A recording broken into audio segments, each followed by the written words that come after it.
সামনে পা ছড়িয়ে মেঝেতে বসুন। ডান হাঁটু বাঁকান এবং ডান পা বাম হাঁটুর বাইরে রাখুন। শ্বাস নিন এবং বাম হাতটি সোজা উপরে তুলুন।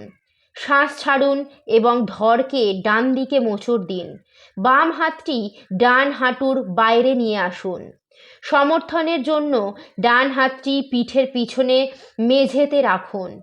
কয়েক শ্বাসের জন্য ভঙ্গিটি ধরে রাখুন। প্রতিটি শ্বাস নেওয়ার সাথে মেরুদণ্ডকে লম্বা করুন এবং প্রতিটি শ্বাস ছাড়ার সাথে মোচড়কে গভীর করুন। অন্যদিকে পুনরাবৃত্তি করুন।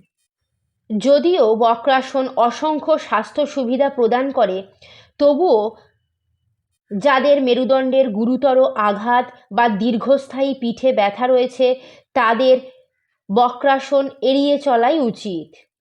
যে ব্যক্তিরা সাম্প্রতিক পেটের অস্ত্রোপচার করেছেন তাদের বক্রাসন না করাই ভালো।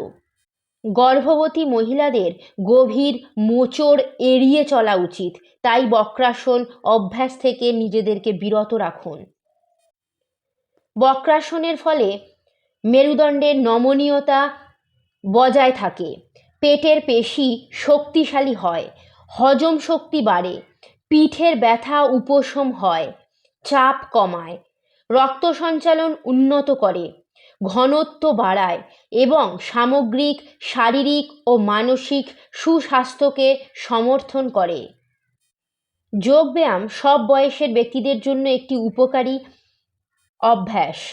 নিয়মিত যোগাভ্যাস করুন এবং সুস্থ জীবনযাপন করুন।